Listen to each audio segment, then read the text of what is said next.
We're gonna do a song that you never heard before. The volume.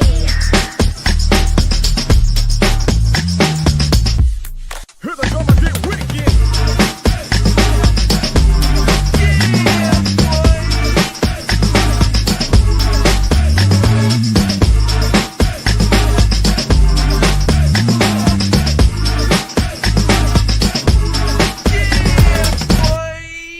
Here we go again. It's Kennedy, my brother from another mother. What's good, bro? Hey man, it has been a little while. And I just realized I can't hear you in my headphones, but I think that I'll see why. I'm just sitting here talking away and Mm. realize that my headphone joint ain't plugged up though, man. Hey man, it's been a minute though, man. What you been up to? Life is life, and bro. Yeah. You know what I'm saying? It's one of those things where it's like, uh, Layla went to college, and then I've been to Vegas, out here singing the national anthem worldwide. You know what I'm saying? So, and yeah. Uh, that's really been what's been going on with me. What about you? Man, you know what's funny, man? Musically, I've been kind of doing my thing though, bro. So I've had an opportunity to finish all of the mastering and mixes for the boy Fresh 8 Bounce. I think that by this week, I'm looking to go ahead and wrap up the boy Ryan's Pretty Boy Ryan stuff. And oddly enough, right before we were on, I was sitting here trying to finalize a few mixes on some of my own. So I've been making a lot of progress. The one thing I think that's been really dope though, man, is that I think that like you and I have been buying new plugins and making new investments and stuff like that here lately. And I think that one of the things that's been challenging is that I actually challenged myself to say, okay, well, you know what? I want to try to use all of the new stuff. I don't want to necessarily go to my old versions of things unless I had to. So Hmm. new EQs, compressors, delays, reverbs, the whole nine yards. So that's been really cool because the sensitivity and the differences of those versus some of the ones that I had, it was kind of trial and error though, bro. So had been having a blast with that though, man. And I think that one of the things that's been kind of interesting, man, is that you and I talked before that we wanted to see about the rollout. And so now that I'm getting closer and closer to, I think that I'm about 90% done. And I think that now I'm getting to the point where I'm trying to figure out the rollout and which of these first five up that I'm gonna go ahead and do. Because I think now that my project is gonna end up being about 15 songs. And so I think that to Yeah. roll it out, I'm thinking about doing like a release a song every couple of weeks. And so I got to figure out how I'm gonna do it. But I am pretty excited because here lately I've been able to just really immerse myself into just the music. And so yeah, I've been happy with a lot of the results though, bro. Absolutely.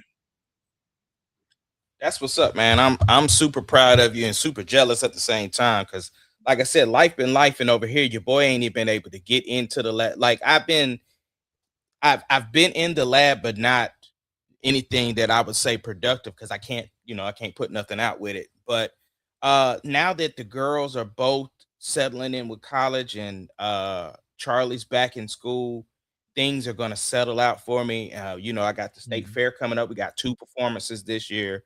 Like I said, I got another national anthem coming up, which I'm dropping the flyer for that tomorrow. It's for man, let me not get this wrong because this is such a big deal. Let me just tell you what's on the flyer. It is for it's a K1 challenge event, and it's gonna be at the Trey Young Event Center out here. So it's gonna be a big deal, bro. Husky Fat Promotions is in associations with K1. The winner of this particular fight night, they go to Tokyo to fight. And Mm. so it's gonna be like anywhere from 1,500 to 2,000 people in attendance, man. And it's gonna be streamed, and so this is gonna be a pretty big deal. So your boy gonna be out there shining. Okay, okay. So listen, what shoes you pulling out for it? Man, there's something blinging, bro. I don't know if I'm pulling out the Adidas sparklies or if I'm gonna pull out the Samba joints, so I'm gonna pull out the Jordan ones. You know, those is classic. That's blinged out. So it's gonna be one of the. I might, or I might pull out the Jordan 11s blinged out. So I don't know. It's gonna be something blingy because I want people from the rafters, wherever they sitting. I want them to be able to see the boy shining. So I might even I might even do the hoodie with the shorts, just because I got this blinged out hoodie that I have not worn yet. So I don't know. Or I might just go classic with the Ace Kennedy blinged out logo, something. But it's gonna be something bling. Hey man, let's get that music going. Let's tell these people what time it is, bro. Hey.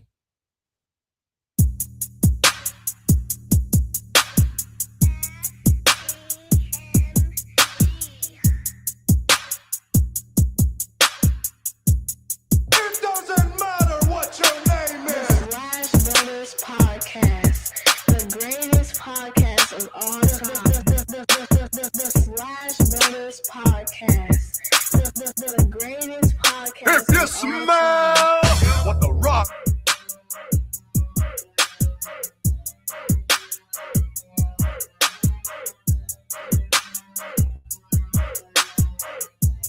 It doesn't matter what your name is. Slash Brothers Podcast, the greatest podcast of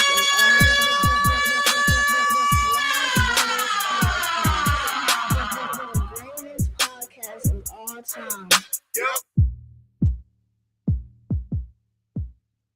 Hey, listen, if you haven't already, be sure to like and subscribe to the Slash Brothers YouTube, Facebook pages, our Twitch page, our TikTok page. Listen, we go live on all platforms at the same time. You click on the notification, you click on the notification, you click on the bells, you get the heads up whenever your boys are doing their thing. It's been a minute, Ace Kennedy. Bro, Ace Kennedy. stumbling over them words. I was stumbling on it. The words was fighting back, bro. Yeah. Hey man, What's up? I got a question for you. What up? Okay, listen. Let's get right to this. Yeah. Does the WNBA have a problem, bro? No, they don't have a problem. They So they let- don't have a problem. Here's the thing, bro. You got to understand that the WNBA had to do something to get more eyes on the WNBA. Talent alone just wasn't going to do it. And Caitlin Clark was only going to take them so far. So controversy, just like we know, entertainment sells, right? At the end of the day, it's basketball, but it's entertainment, right? So you got to take a page out the WWE, the AEW, like all of the entertaining aspects of stuff. Sometimes a little controversy goes a long way. So if you're getting more eyes on your product, and don't get me wrong, I get how people can say not all publicity is good publicity, but some of it is just people out here people. For instance, of course, some of the bigger controversy is the WNBA just basically says that the WNBA is for women. But it doesn't go any further than that. It doesn't say anything about trans women. It doesn't say anything about people who identify as women. It doesn't say anything like that. So you had two former professional athletes that threw their hat in the ring and basically said that they were going to enter into the draft of next year. One being Enes Kanter's Freedom, who used to play for the Thunder when Steven Adams was there. And the thing is that, you know, Freedom has been an advocate for a while, ever since he got out the NBA. So he's, you know, dealt with a lot of stuff politically, and he's one of those people that will attack stuff head on. So, you know, he has some merit on stuff that he does. But a lot of people were like, look, I understand what y'all was doing, but at the same time, people are going to look at it as it being trolling. Because if you were serious about making sure that a trans person or someone of that nature could actually play in the NBA, in the WNBA, why not find a trans person to back to get into the WNBA versus you guys getting out here, putting on wigs, doing this, that, and the other to facilitate your point. So I understand where a lot of people are coming from, because here's the thing. The point is the message, right? So is the message being received by the masses, or are you looking like you're mocking your message? So if the receiver doesn't receive the message, then it's not really a successful transmission.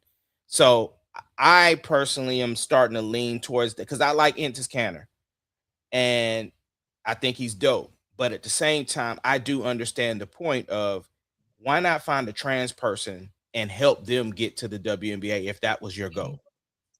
I love the idea of freedom of speech. And I think that part of the issue, part of his thing is why he's not in the NBA is, I think, because of him exercising his freedom of speech. I think that his dad was into politics in Turkey.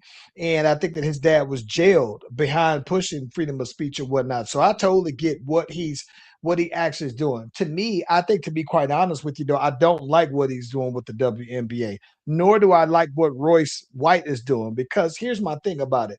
I feel like if you want to play basketball, play in the NBA. Like, if you still got it, go try to play in the NBA, but you washed out of the league for one reason or another, right? So here's my thing about it. So what I don't like about Royce White is that people try to, he's not in the NBA. I think, if I'm not mistaken, and his is pretty old. So he was a very high draft pick, had a fairly upwards career at some point when he, if I'm not mistaken, played for Houston. He got out of the league because I think that he had like some mental issues. I'm not know mental issues. He had something concerning his mental health, but specifically with the rigors of traveling in the NBA. And so he was looking for different concessions that nobody was looking to make, if I'm not mistaken on that, though, right? And so ultimately, it was just decided that, okay, well, listen, if he's not going to fit in the league on that one, right? But my thing is this, though, bro. It's like, well, that was the reason why he wasn't playing in the NBA, but the travel ain't gonna be any different than the WNBA. So how is that? You want to do that? I think that you are making, to me, it's almost like, to me, somebody who is trying to be somebody who's playing devil's advocate for something that they probably don't really care about. It's like if you sitting here talking about something, right? And I don't care, I don't have a dog in the fight, and I'm like, well, let me just put it to you this way. What do you think about this? The thing that he's doing, that both of them are doing, are things that I absolutely can't stand that people do. When you really don't care one way or another, and you're trying to put your voice to something that you really probably don't care two shits about, right? And so in the process of that, I think that you are then making while you are trying to be an advocate for one, I think that you're also trying to make a mockery of the league. And I think that that's intentional to me. And you're doing it all on the strength of you trying to be devil's advocate for something that I don't think that you care about. They're not trying to back a trans athlete because they don't really care, right? I think that they're hijacking. I think that they are doing a 45 felon. They are hijacking this particular topic to draw attention to them and maybe some of the other causes that they care about, bro. But I don't think that they're not gonna back a trans athlete, because I don't think that they care like that, though, bro. Well, I don't know that they don't necessarily care about it. I think they care about the language, and that the WNBA isn't taking a stance. Here's the thing. You have a couple of coaches wearing shirts on the game talking about, letting trans women play or something like that. Like, the problem is the WNBA could have closed this door by just coming out and saying, listen, our bylaws read this way. This is the interpretation. Boom, it's over. They didn't do that. So True. the thing But when is, you say you're for LGBTQ, then the T is there. So I understand what they're saying. right, but you also, I think that even if you didn't want to come out and say no to trans women, right, and they said, hey, we would evaluate everything on a case by case basis. You have to. The thing is that once you're put on that platform and you are a publicly traded brand or whatever you want to call it, you do have to take a stance some kind of way. Like, the thing is that if you say no, you're gonna lose some people. If you say yes, you're gonna lose some people. But not saying anything is also keeping the conversation and the WNBA in the news So again, that controversy generates eyes. So I understand. Yes, I'm not mad at them saying, hey, as long as they don't say anything, like you said, that attention, whether it's unwanted or not, it's still attention. And I'm gonna be honest with you though, man. It is definitely eyes on the league from a casual perspective. Like I still consider myself a casual WNBA fan, right? And when I say casual, I watch some games. I try to keep up with what's going on, the highlights and everything like that. But I don't know like whole rosters, right? I don't know the Atlanta Dreams full roster. I know a couple of players, you know what I'm saying? And so from that regard, so man, it is something we're talking about it now, right? So I think that that's something that like you know what I'm saying that I think that hey, you know what they got to at least ride that some attention's better than no attention. I think it's something but in terms of them saying that they're going to enter the league, I think that they're really trying to make a mockery, and I don't think that that's something that they care that much about. I think that it's just them really drawing more attention. These two particular people draw attention to other causes and things that they are interested in. I don't think that Enos Cantor wants to go and play. If they say, okay, well, come on then, bro. Like he's not gonna actually go right? Royce right. If they say we gonna draft you, come on. He ain't gonna go out there, bro. So stop it. Stop it. No, and like I said, there's other stuff because Caitlin Clark gets beat up every other game. Her teammate recently got hit in the back of the head. And that was a whole thing too, because old girl came out and posted white privilege during the game after she just got flagrant 2 kicked out the game. So it's a bunch of stuff going on with the W, bro. And Uh listen, what's up? and speaking of that, what this is the thing I think that is interesting about the WNBA is because they have it's a very unique pool, right? And when I say that, I mean pool of players. So here's the perfect example there, right?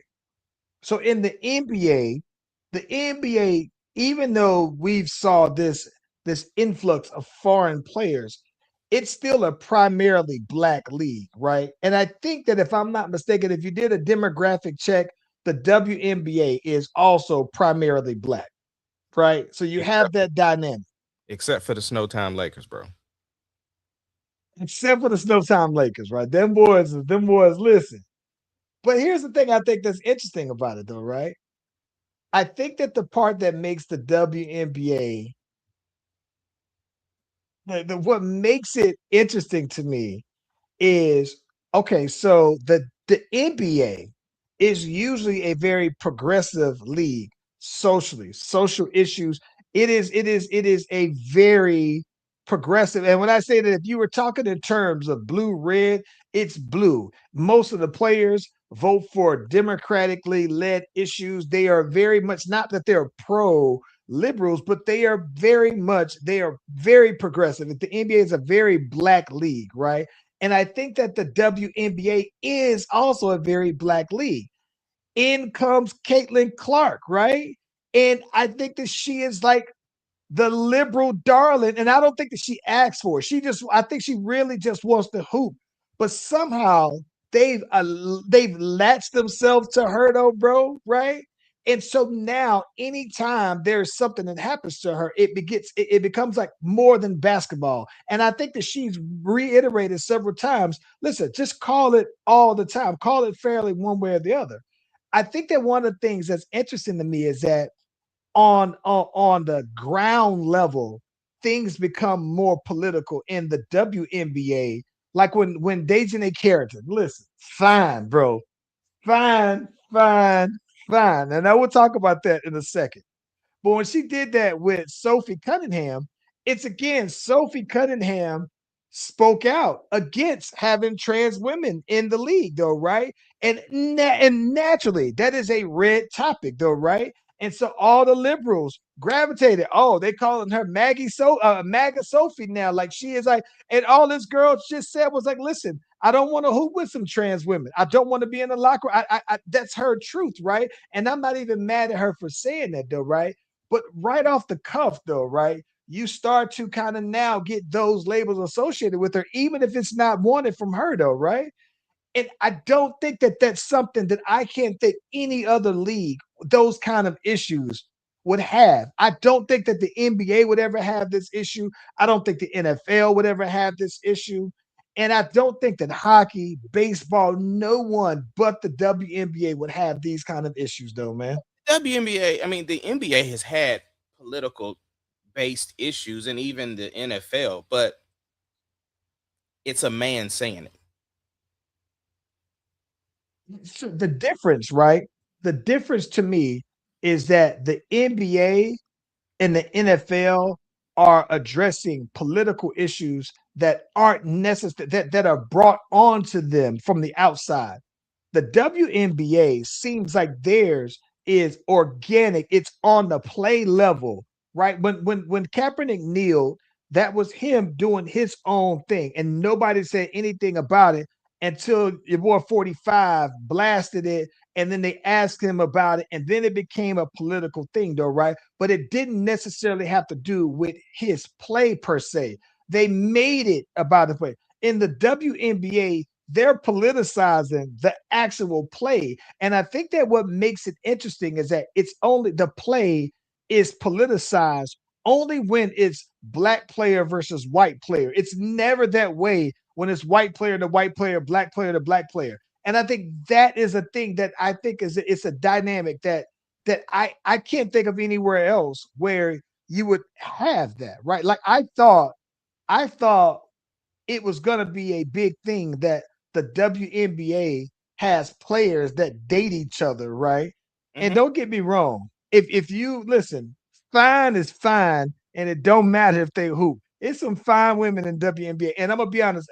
I can't help that the ones that I like are the ones that I think look fine, and they fine hoopers though, right? But I thought that it would be weird having players date in the NBA in the WNBA. Now it's a very normal, regular thing, apparently, though, right? And so you got that dynamic that nowhere else has, right? I don't know if they do that, and maybe they do that in soccer, women's soccer. I'm assuming. Yeah. Don't I thought that there was a couple times where I saw some women dated each other in soccer and everything. But bro, like the WNBA it's very much a niche thing because of all of these social issues and social economic issues that impact them unlike any other league though, bro. I could get that. But let's get to the Sophie Cunningham Dejanay. Let's get to it. So when she said the white privilege, right?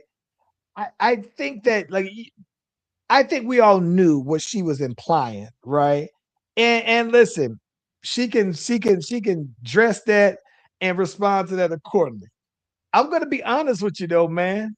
Um, I'm not mad at it for the same reason we were talking about it. We're talking about it now, though, right? And not to say that she is straight going WWE, but inadvertently it is, though, man. We Yeah, see the but we've seen the WWE do this. You right, but saw Vince McMahon with the wave cap. I do have a problem with it though, because this isn't the issue to say white privilege for. This one ain't the issue. It was a That's foul. fair. It was a hard foul. It was like you said, if it had been a black person fouling a black person, that same black person would have been ejected. Would they? But what she's saying, I what know she's that. saying Okay, though, but is listen, would that have been the right. case? But here's the problem. She didn't stand on that because Okay, that's true. in her response, she said that's not what she meant. So if you didn't mean that, what did you Mhm. say it for? That- And why? Because you didn't explain. See- And you left it up to see- interpretation, and you tagged the fever in the post. So the thing is, Facts. if you would have stood on it and said, yeah, if that had been a black person fouling a black person, they wouldn't have been ejected. Or if a white person had did that to a black person, they wouldn't have been ejected. You didn't stand on it. So since you didn't stand on it, then no, you shouldn't have said it. I'm not mad at that, and I don't necessarily disagree with that at all.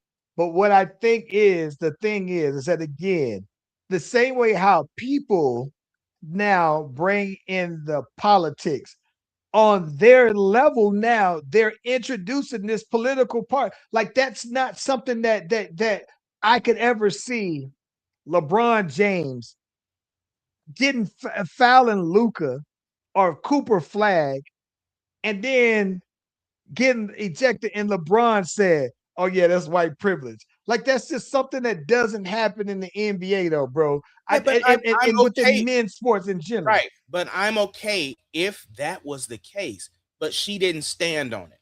So my I thing get is what you that mean. if that's why I'm saying you wasted that card on a something that was not that issue.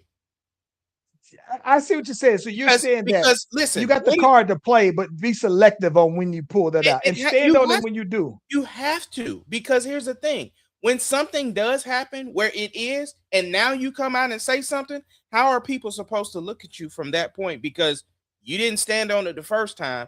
And then when we tried to come to your defense or even agree with you, you walked it back. So that's what I'm saying. You pulled out the card, and then it's almost like when you playing cards and you throw out the joker, but then you ain't want nobody to know you had the joker and you try to pull it back. It don't work like that. You can't. Once you drop the card, is out there. I get it, man. I mean, but listen, bro. I just think that it's just interesting. Like even before, right, when they were doing the fact that it was the fever, right? And Mhm. so it's like, you got it's Caitlin Clark's team. And before it used to just be the whole Angel Reese versus Caitlin Clark thing. And now it's just like, all right, well, now that it's not even that, it's like it's always something. And it's weird because I like that though, bro. It's gonna sound crazy because it's like I want to just watch the basketball. But I'm gonna be honest with you, I'm not just watching the basketball already. So then it's just like, well, what else? What else? What else you got? Right?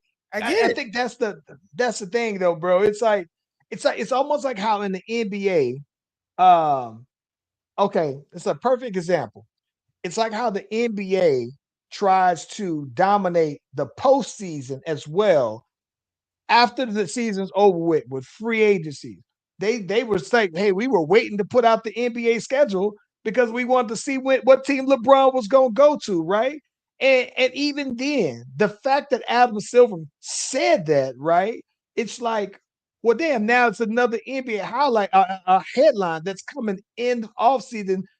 I think this is again, all of this stuff is just hype and conversation that I don't think that's bad. It's bad noise. I think that it is additional conversation driving into the playoffs, though, bro. It is, but again, I'm all for the antics. I'm all for people. You gotta have a Dylan Brooks in the WNBA, right? You gotta have what's my boy the name that it used to go at Russ all the you gotta have a Patrick Beverly. You know what I'm saying? Yeah. You gotta have them characters. We get it. People that's playing the villain for the TV. It's you gotta have a Dennis Rodman. You gotta have a personality. You know what I'm saying? You gotta have an Ant-Man. You gotta have them in the WNBA. But at the same time, though, you also have this massive platform, and what you're saying is happening in that league, but you Mhm. got to stand on it though. And I get then it. that's my only thing. Like, be responsible for your platform. That's my only thing. 'Cause you got you know what I'm saying? Because Acho and them picked it up, and then she went back at Acho, and it's just like, bro, like you left that up for interpretation. You didn't come out and explain it. You just said what you said, tagged who you tagged, and then getting mad when people interpreted it the way they interpreted it. Again, it goes Hey, back man. to the receiver didn't receive the message, so it was a bad transmission. Hey, bro. Hey, she fine. She getting away with pretty girl privilege, though, bro. So she got the pretty girl privilege. She got pretty girl privilege, though, bro. And she could just say, listen, bro, she got pretty girl privilege where she could just say it how you interpret it, she could take it and be like, that ain't what I meant. You say how you meant it. Don't worry about it. That's pretty girl privilege, though, bro. pretty girl privilege allows for a certain level of not being accountable, though, man. Just comes with being pretty, though, man. Yeah. All right, man. We got two other sports topics that I want to get into, and then of course we gotta. Did you watch the Lanterns? Trying to watch it tonight, bro. Oh man, come on, bro. Was supposed to watch it till yesterday. I told you I was gonna watch it yesterday. Watch Lioness instead. Yeah, And we watched the then Lioness too. listen, my co-watcher fell asleep on Lioness when I was gonna watch Lantern, and then the co-watcher just stayed asleep for the rest Bro, of the you gonna night fool around and make never did get spoil a chance to watch. everything. Okay, I'll say this without spoiling it. Then the ending for episode 1 is on fire, bro. Like them boys came out the gate was like, look, Damn. it's episode 1, bro, and they was like, hey, spoiler, boom, like it just, I mean, off the cuff. So it's this is what I'll say for anybody that's a superhero fan, cool. But if you're not, it's still a good show. It's a true detective suspense thriller. It's got action, and then boom, there is a hint of superhero. It's almost like how Penguin was, but Penguin didn't have any superhero stuff in it. Like there was nobody with powers, so you could believe everything outside. You knew that this was the Penguin. Well, this is a hint of superhero stuff. I mean, it's in there, but it ain't the main attraction, so to speak. It's still got that true crime, true detective vibe going on. So that's what's dope about it. But all right. So anyway, that's what I want to say about that. So what do you want to get into? You want to get into Pablo versus the Clippers, or you want to get into Shields? Let's get to Clarissa though, bro. So did you watch the whole card? I saw highlights of most of the card. And Okay. specifically, we could get into the Ray J. We can get into the Ray J Orlando. Because Well, you told me, oh, nah, Ray J been taking it serious. He been out here training. And when I saw both of these boys with their shirts off, I'm telling you what that man said. He the one went on the Breakfast Club talking about he had to redeem himself. He got AB training him. He got, this person in his corner, and he doing this, he doing that.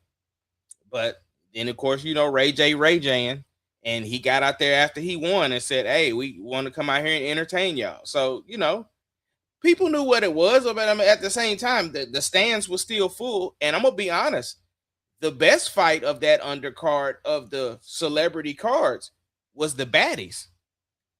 The baddies fight was dope. Whoever the little skinny baddie was, she took it serious. Like she seemed like she went to a real camp. She was throwing real blows. She had the entrance. She wasn't like out there trying to show off her body. Like she legitimately had a for real boxing outfit on, and she was throwing them things, and she won that thing for real. And the other chick who she fought, she had on the lingerie boxing outfit. Them things was popping out every time. Them things was pop. They had to try to retape them and everything, because them things was popping out when she was getting popped. Them things was popping. So that was a good fight. But the security guard fight was dope too. It was the two security guards. The one Samoan dude came out there and was tagging that dude, bro. Not hit this dude so hard, the old boy's shorts came down. He couldn't pull them up because he had on the boxing gloves. Somebody else had to pull his shorts up, bro. It was. I'm telling you, the undercard fights was dope. Because I'm gonna tell you, the fight before Clarissa and them was trash. So I do like that. I do like how everybody showed up. It was a star-studded event, though, bro. Yeah. And I'm gonna be honest with you. I do like how it was. I like that it was a lot of us out there because it was a very black card, though, right?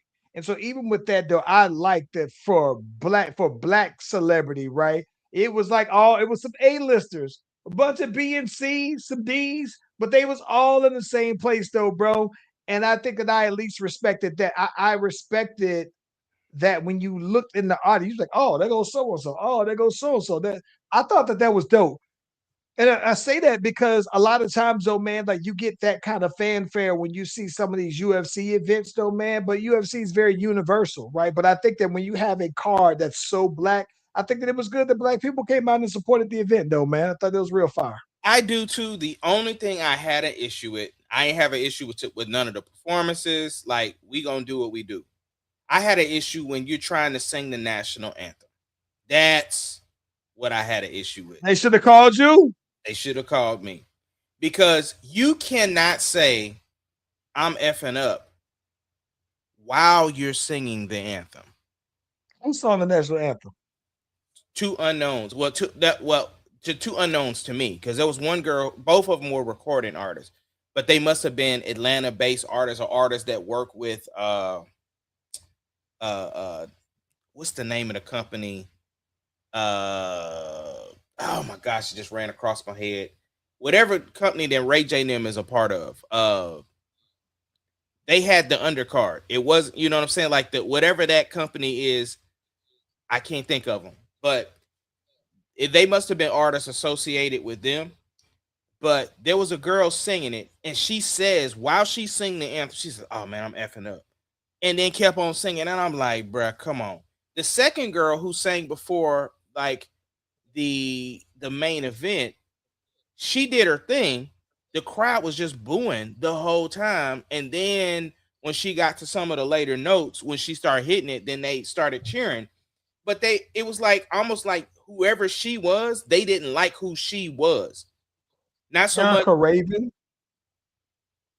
Was she the one that sang at the main event? Yeah, I guess so. But Sang yeah, the national anthem at the Clarissa and K Scott boxing match. Her performance ahead of the fight went viral on social media, draw mixed action and heavy discussion online. yeah. Because I mean, she sounded good. The second girl did. The first girl who sang around the Ray J and them time, she was the one that was like talking in the middle of her singing, and I was just like, man, like, nah, you like, if you're not gonna take the anthem serious, then don't sing it. But they had another girl that did the black national anthem. She killed. And then they had somebody singing the Australian national anthem. Okay. Yeah. Now I was I don't know, man. I didn't see all of it live though, man. But I mean, it's like I said, it seemed very entertaining from what I've gathered though. It was, and it was the first time that I've ever saw her fight. I've never even watched highlights from her, so I wanted to see how she fought. And the fact that, so the girl that she fought, she sparred her, and Clarissa didn't even remember her. And she was like, look, I think I have a chance only because she done lost all this weight, so she's not gonna have the same power. And when we sparred, I was able to get some licks on her.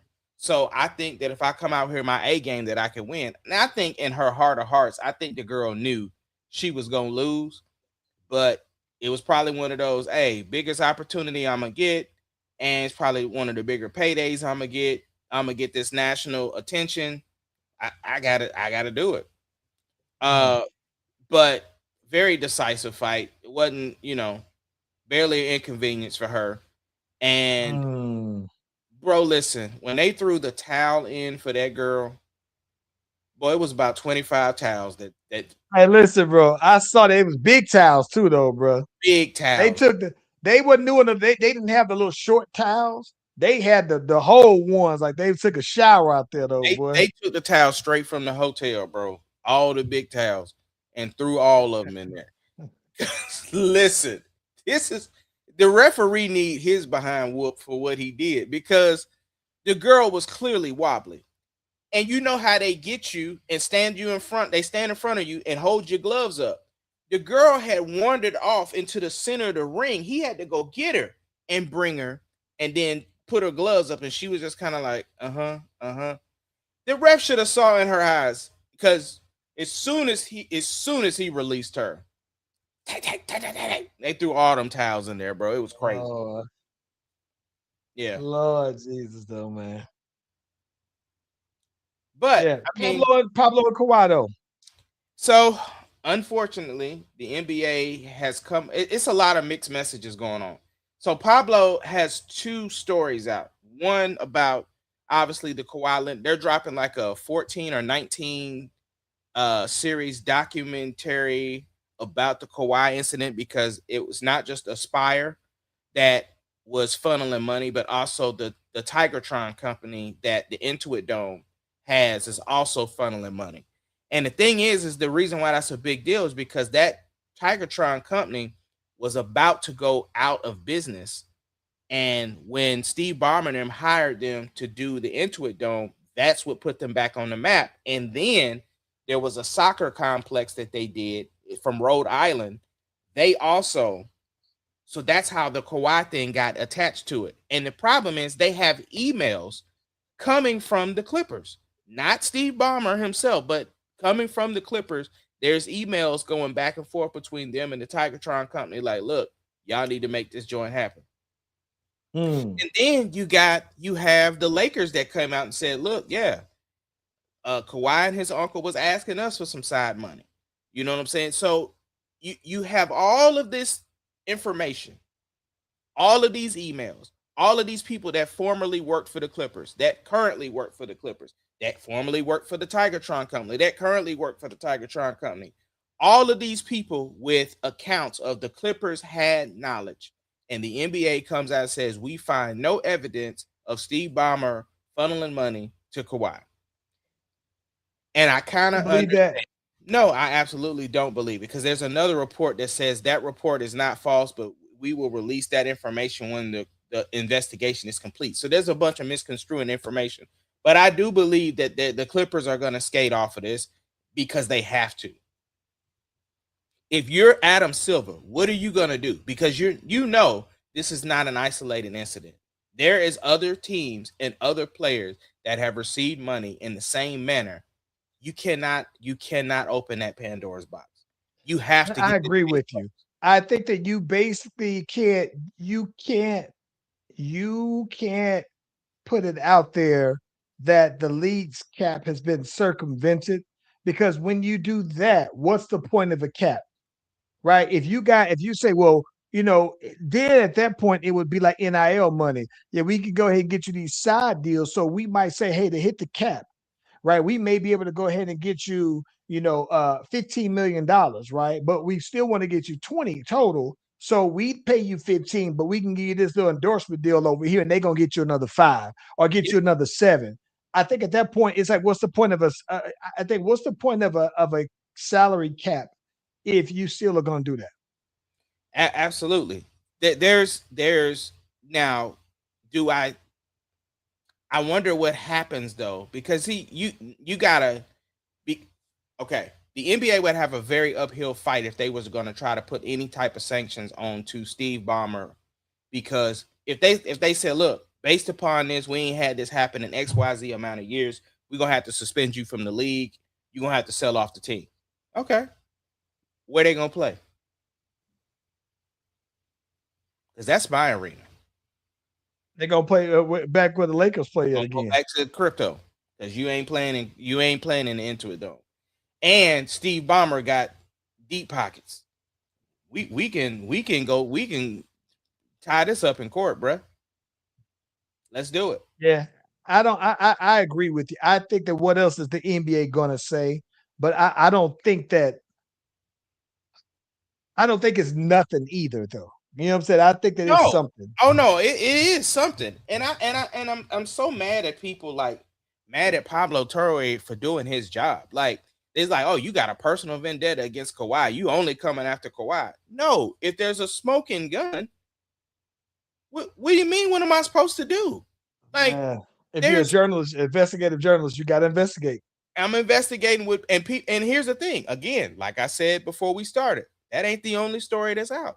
He also got the story about the Lakers, about how all of a sudden they had to sell after 9 months.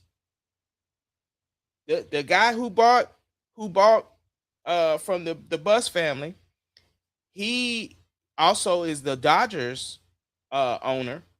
He gifts Donald Trump a World Series ring.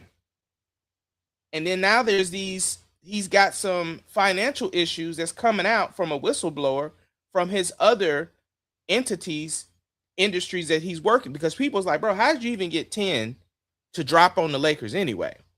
And so there's some other stuff, and apparently there's some Saudi Arabian, allegedly some Saudi Arabian money that's tied into the deal and stuff like that. So he's going a quick sell.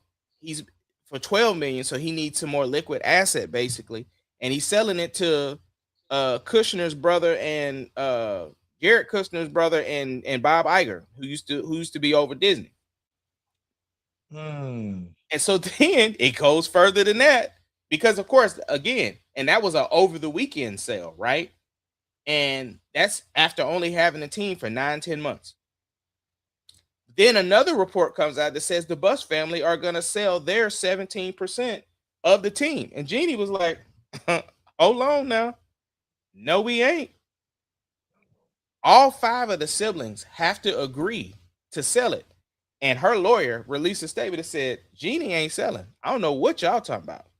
So it's a bunch of stuff going on with the Lakers sale and with whether or not the Buss family are still going to be a part of it. Everybody kind of has said over the years that the siblings don't get along ever since dad died.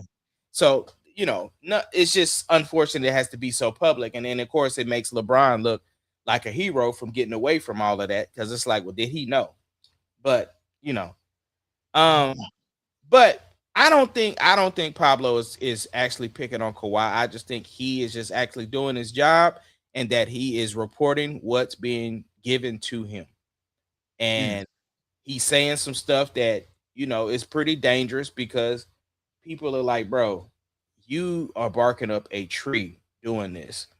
And it's either you gonna be silent or somebody gonna silence you. And that's what's crazy.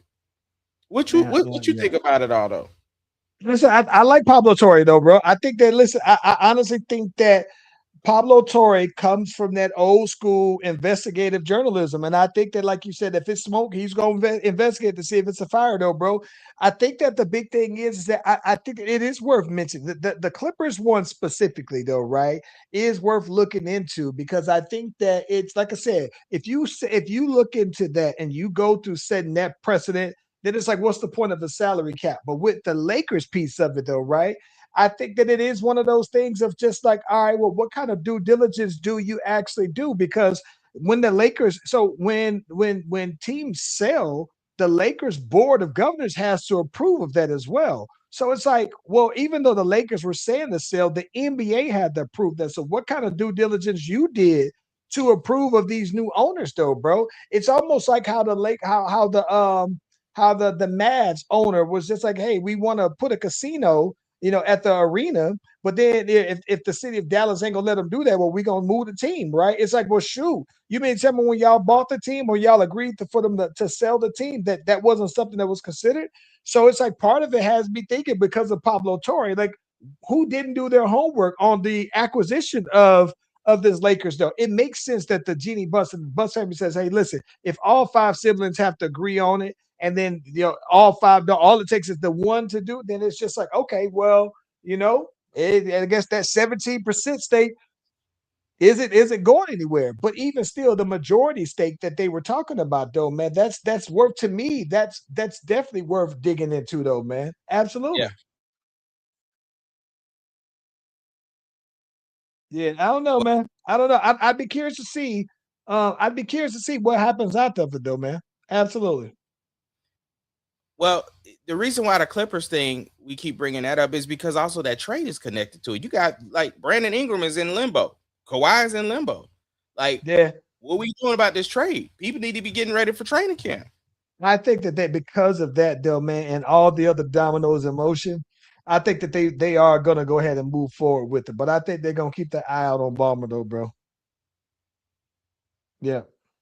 He don't care. Yeah. Yeah.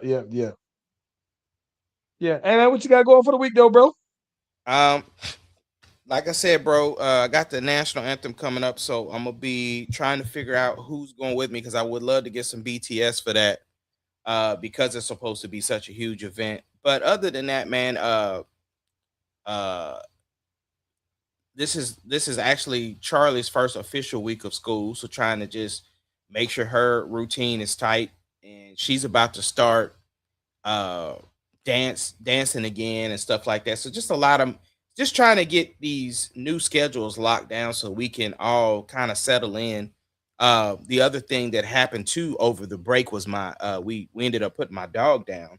So that was another kind of change in the house. And so again, just trying to get all the changes locked in so everybody can just kind of settle down and get into their routine for the year. That's basically it. Yeah.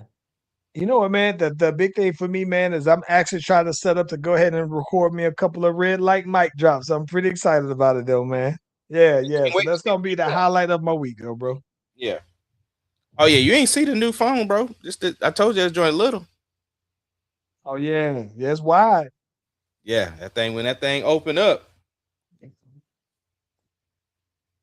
That look big than a mug though. But it like a little from the screen, it like an iPad, bro. Exactly. It like a half an iPad folded up. But yeah, when it's just a little phone though, it's just a little joint. So Yeah. That's tough. all right, man. Well, let's get these people on out of here. Let's take them home then, bro. Yeah, we appreciate y'all for joining us. We the Slash Brothers from ATL to OKC. We'll see y'all next time. Peace.